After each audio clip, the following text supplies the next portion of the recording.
À, trong cái suy nghĩ của em thì em luôn là đặt mình trên tất cả mọi người, là có nghĩa là em là sẽ đéo sợ thằng nào hết, lộn, em sẽ không sợ thằng nào hết. Và em nghĩ là mình có thể hit đất được 1.000 cái thì có thằng nào mà hit game thủ nào mà hit được như mình không, nên em rất tự tin là không có đối thủ trong cái đầu em. Đó là lời trash talk gây chấn động của Warzone tại MSI 2018, một trong những khoảnh khắc được nhắc đến nhiều nhất trong lịch sử Liên minh huyền thoại Việt Nam. Từ trước đó, Warzone vốn đã là người tiên phong trong văn hóa trash talk ở VCS, một tay viết nên chương đầu cho sự táo bạo, gai góc, thẳng thừng mà vẫn đầy cá tính của những tuyển thủ Việt Nam. Nhưng không ai ngờ rằng tinh thần ấy sẽ được mang nguyên vẹn ra sân khấu quốc tế, nơi ánh đèn và truyền thông thế giới đổ dồn vào từng lời nói. Nếu một tuyển thủ nào trong giới liên minh hiện nay, đặc biệt đến từ nền châu Á, dám công khai nói những câu từ này trước công chúng, hẳn người đó sẽ nhận về một rổ gạch đá đủ để xem một căn biệt thự khang trang. MSI 2018 không phải là giải quốc tế để lại dấu ấn chuyên môn sâu đậm cho EVOS như GAM từng làm một năm trước, nhưng EVOS lại có cho mình một sự khác biệt, một đội hình chơi máu lửa bất chấp và luôn mang theo tinh thần ngẩng cao đầu trong từng trận đấu, và ở trung tâm của tinh thần đó không ai khác ngoài Warzone. Tuyển thủ chưa bao giờ ngần ngại đưa cá tính của mình lên sóng, dù biết phía trước là cơn bão tranh cãi. Nhưng chính khoảnh khắc đó, giữa muôn vàn ý kiến trái chiều, Warzone đã tự khắc tên mình vào ký ức của người hâm mộ Việt Nam như một biểu tượng, ngông nhưng không rỗng, dám nói, dám làm và dám chịu. Mùa xuân 2018, cái tên Warzone không chỉ đơn thuần là một tuyển thủ đường giữa, anh trở thành đầu tàu của một EVOS ngạo nghễ, thăng hoa đến khó tin. Trong màu áo trắng xanh, Warzone khi đó đã biến giải đấu nội địa thành sân khấu của riêng mình. Với lối chơi quyết đoán, kỹ năng áp đảo và khí chất tưng bừng, Warzone đưa EVOS tiến thẳng đến chức vô địch. Chiếc cúp VCS mùa xuân 2018 không chỉ là lời khẳng định sức mạnh, mà còn là lời tuyên bố dõng dạc rằng kỷ nguyên thống trị của GAM đã bị đe dọa và một triều đại mới đang vươn mình trỗi dậy. Trên hành trình hướng tới ngai vị cao nhất của Bạch Hổ, có dấu ấn rực rỡ được ghi bởi cú pentakill cực cháy, có màn phỏng vấn ngoại Long Phượng sồ kinh điển, có cả video trả kèo hít đất 1.000 lần nếu vô địch. Tất cả đều đến từ cái tên Warzone. Khi EVOS lên đường chinh chiến tại MSI, lần đầu tiên được tổ chức tại lục địa già, họ mang theo kỳ vọng của hàng triệu người hâm mộ Việt Nam. Còn nhớ một năm trước đó, GAM đã làm rạng danh nước nhà tại chính MSI và cả World. Vì vậy, không ít người tin rằng EVOS sẽ tiếp bước, thậm chí còn làm tốt hơn. Bởi đội hình EVOS khi đó không chỉ vừa vùi dập mọi đối thủ trong nước, mà còn mang theo phong cách thi đấu cực kỳ máu lửa, sẵn sàng gây bất ngờ trước bất kỳ đội tuyển nào. Riêng Warzone, anh đã trải qua mùa giải hay nhất trong sự nghiệp sau khi tự mình thừa nhận nhất thống giang hồ tại đường giữa thời điểm đó và không có đối thủ, bởi Phượng Sồ Optimus đã tạm thời rời sân chơi VCS. Vì vậy, việc lần đầu chạm ngõ quốc tế, mọi ánh nhìn đổ dồn vào anh không chỉ để xem Ngoại Long sẽ chơi như thế nào, mà còn để kiểm chứng tuyên ngôn độc tôn duy ngã mà anh từng thốt ra. Thế nhưng thực tế phủ phàng ngay lập tức giáng xuống đầu các chàng trai áo trắng. Trong trận mở màn gặp Flash Wolf, EVOS nhanh chóng bị nhấn chìm. Warzone không thể làm gì trước sự già rơ, dày dặn kinh nghiệm của Maple. Tập thể EVOS bị đè nén đến nghẹt thở, nhận lấy thất bại chỉ sau 28 phút. Bảng tỷ số hiện lên con số 22-2 về màn hạ gục và chênh lệch cuối trận lên tới 17.000 vàng. Một thất bại khiến nhiều người bắt đầu hoài nghi liệu EVOS có thực sự đủ sức kế thừa di sản của GAM. Nhưng điều khiến EVOS và đặc biệt là Warzone trở nên đáng nhớ không nằm ở cách họ thua, mà ở thái độ họ đứng dậy sau cú vấp ngã đó. Trận thua choáng váng đó không nhấn chìm ý chí của người Việt Nam. Ngược lại, nó khiến tinh thần EVOS sụp sôi hơn bao giờ hết.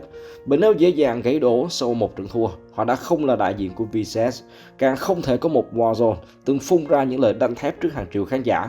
Và rồi, họ tiến vào trận tiếp theo với một tinh thần như thế.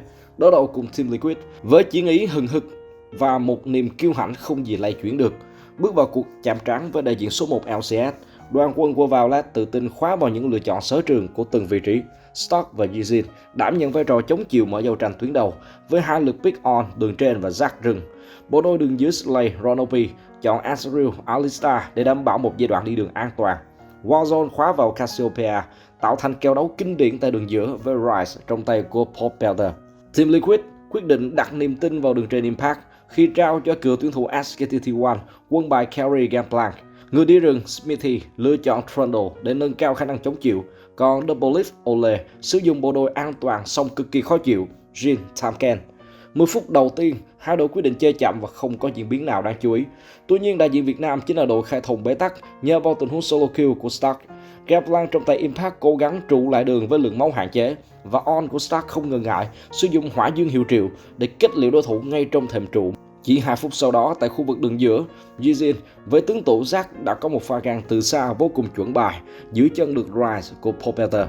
Warzone cùng lúc đó lao lên sử dụng W chướng khí và liên tục tung ra những pha nanh độc chết chóc. Popeta cuối cùng cũng quyết định bung tốc biến tẩu thoát, nhưng cô nàng hóa đá trong tay đường giữa EVOS không ngại tốc biến theo để tiễn Popeta lên bảng đếm số, rồi ung dung di chuyển ra khỏi tầm trụ mà không nằm lại. Giao tranh tiếp tục nổ ra và lần này nó đến từ khu vực dưới. Stark chủ động dịch chuyển xuống con mắt sau lưng bộ đội Jin Tamken nhằm hạ gục Portland của TL dưới sự giúp sức của Azrael, Alistar và Zack. Họ thành công trong việc hạ gục được hỗ trợ Ole. Sau đó là cả Rise của Popeta. Tuy nhiên Trundle của Smithy cũng kịp thời có mặt để gỡ lại 2 mạng hạ gục cho đại diện LCS. Những phút sau đó, giao tranh nhỏ lẻ liên tục nổ ra và phần lớn đều có lợi cho đại diện Việt Nam. Thế nhưng, Team Liquid vẫn là đội tuyển đứng đầu một khu vực lớn và họ luôn biết cách giữ nhịp độ trận đấu không bị cuốn theo giao tranh dồn dập từ phía EVOS. Double Leaf cùng những người đồng đội mới là người dẫn trước về lượng tiền với khoảng 2.000 vàng chênh lệch sau 18 phút thi đấu, dù họ thua về mạng hạ gục. Tuy nhiên có một điều mà các thành viên Liquid không hề chú ý tới sau nhiều pha giao tranh liên tiếp, đó là Cassiopeia trong tay Warzone đã chuẩn bị đến thời điểm không thể kiểm soát. Sau 23 phút thi đấu, đường giữa EVOS có 222 chỉ số lính, sở hữu 4 màn hạ gục và đã sở hữu gần 3 trang bị lớn. Mặc dù Liquid đã thành công shoot down được cô nàng hóa đá một lần, thế nhưng cuối cùng họ cũng phải bó tay trước bài toán sát thương khủng khiếp mà Warzone đặt ra. Bước ngoặt ván đấu đến phút 24, Bạch Hổ đã có một tình huống triển khai giao tranh gần khu vực hang Baron vô cùng thuận lợi. Stark và Yizin làm quá tốt nhiệm vụ mở giao tranh bằng hỏa dương hiệu triệu và súng cao su từ xa. Hai chủ lực Azrael của Slay và Cassiopeia của Warzone, mỗi người một hướng xả sát thương dồn dập vào đội hình Liquid. Họ thành công hạ gục 3 thành viên cánh dưới của Liquid và có được Baron đầu tiên trong ván đấu. Những tưởng có được bù lợi Baron ở cả 5 người sẽ giúp EVOS tiến gần tới chiến thắng đầu tiên tại MSI. Xong, Liquid tất nhiên không bỏ cuộc. Xuất phát từ tình huống chia người, đẩy cánh dưới không hợp lý của EVOS khi chỉ để Warzone và Yizin tại khu vực đường này, Liquid tận dụng cơ hội phát động giao tranh nhắm thẳng vào người nguy hiểm nhất của EVOS, Cassiopeia. Nỗ lực của đại diện Bắc Mỹ đã thành công, dù Ngõa Long đã chống trả vô cùng quyết liệt. Mất đi chủ lực EVOS quyết định giao tranh tiếp và hậu quả Bạch Hổ bị Liquid quét sạch, sang bằng mọi lợi thế mà họ đã xây dựng được. Quyền chủ động lúc này thuộc về đại diện LCS. Họ tự tin bóc tách từng công trình và di chuyển trong phần rừng của EVOS. Tình huống này càng bất lợi cho đại diện Việt Nam.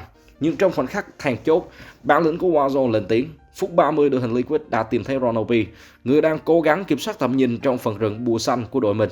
Tưởng chừng hỗ trợ EVOS đã phải nằm lại, nhưng nhờ khả năng chống chịu mạnh mẽ từ chiêu cuối bất khuất, Alistar vẫn kịp câu kéo thời gian cho những người đồng đội đến ứng cứu. Thậm chí Ronopi còn hất ngược được chủ lực game plan bên phía đối thủ về phía vòng tay các thành viên EVOS, và đây là tiền đề không thể thuận lợi hơn để Warzone phô diễn sức mạnh cuối trận của Cassiopeia. Đường giữa EVOS khéo léo di chuyển trong không gian hẹp, tránh được nhiều hiệu ứng khống chế từ đối phương, rồi liên tục tung ra những cú nanh độc uy lực. Tốc độ di chuyển nhanh cùng sự khéo léo cho mục tiêu của Warzone đã giúp EVOS có được một pha giao tranh 2 đối 1. Chưa dừng lại ở đó, phút 32 đường giữa, EVOS là chiến thắng sau pha combat 5 năm căng thẳng. Họ có được 3 điểm hạ gục và phần thưởng đi kèm là Baron thứ 2 của ván. Lần này, đại diện Việt Nam đã rút kinh nghiệm, bù lợi Baron đã giúp họ nâng chênh lệch kinh tế lên con số 5.000 tiền. Rõ ràng đội hình EVOS về cuối ván đấu tỏ ra hiệu quả hơn trong các pha giao tranh, nhờ vào những chống chịu cùng hai chủ lực có khả năng gây sát thương duy trì ấn tượng. Pha giao tranh cuối cùng tại nhà đường giữa phút 37 là dấu chấm hết dành cho Liquid khi họ không thể cản bước các chàng trai Việt Nam có được chiến thắng đầu tiên tại MSI.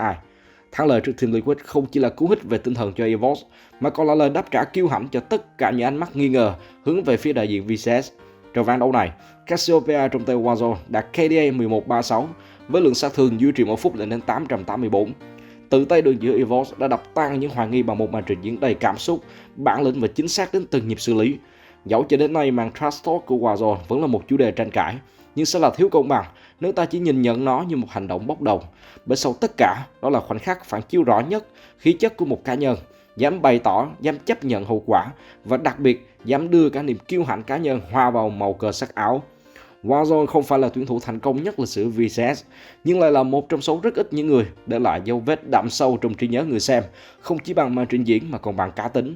Từng lời anh nói, từng bước chân anh bước lên sân khấu đều mang theo sắc thái rất riêng, một sự ngang tàn có kiểm soát cùng một lòng tự tôn không giấu giếm. Đã nhiều năm trôi qua, Liên minh Việt Nam vẫn đang tìm một cá tính đủ bản lĩnh để vừa cháy rực, vừa biết điểm dừng, một người có thể tạo sóng mà không tự cuốn mình vào cơn bão. Trong hành trình đó, cái tên Warzone vẫn là nổi bật như một chiến binh ngạo nghễ giữa bao chuẩn mực gò bó. Adriano, Hoàng đế, xuất thân từ khu ổ chuột Brazil, từng nói giữa sóng gió cuộc đời: người ngoài thì hiểu gì về tao, tụi nó có biết cái néo gì về tao đâu mà xạo. Warzone có lẽ cũng chẳng cần ai hiểu anh, bởi với anh, sân khấu không phải là nơi để đẹp lòng tất cả, mà là nơi khẳng định mình bằng chính sự chân thực và khí chất không thể sao chép. Trong nền liên minh chuyên nghiệp đang ngày càng khắt khe hơn về chuẩn mực ngôn từ cùng hình tượng tuyển thủ trước công chúng, thì việc tìm ra một Warzone ở thời điểm này còn khó hơn lên trời. Warzone có thể không còn thi đấu, nhưng khoảnh khắc đó, cử chỉ đó, giọng nói đó vẫn luôn cực kỳ sống động trong ký ức người hâm mộ.